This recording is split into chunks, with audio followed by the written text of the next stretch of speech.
First thing we're going to need for this recipe is some mashed potatoes.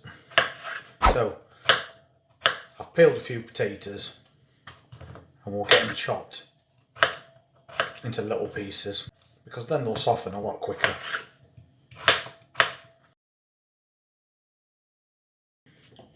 So now we'll get them in a pan, give them a rinse to get rid of that starch, and we'll put them on a boil. I've also got fresh bunch of spring onion tops that we've just harvested straight from the garden. And I'm going to bunch all those together and we're going to chop them into small pieces.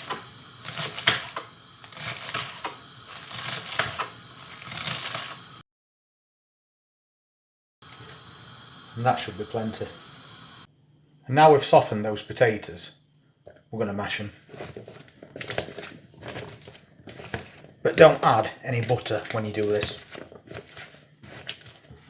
And then I'm going to add them green onions in.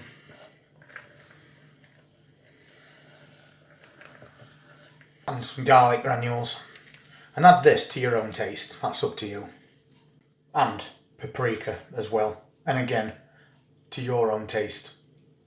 And then we're going to mix all that together.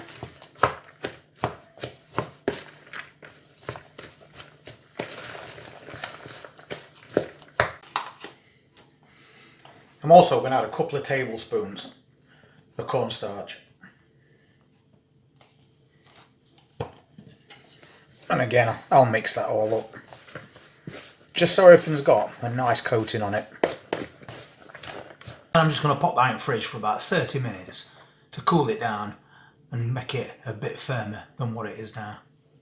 So 30 minutes later, and these are a bit stiffer than they were. So now we're going to roll them into balls.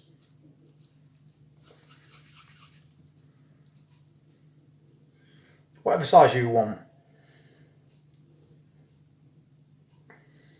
Now we've made all those potato balls, you've got two choices. If you want to make them ahead and have them later, you could just pop that tray in the freezer and then just take them out later and cook them. But if you want to cook them straight away, just pop them in your oven about 180 for about 25 minutes and just keep your eye on them for browning. But before they go in oven, we're just going to give them a quick spray of oil.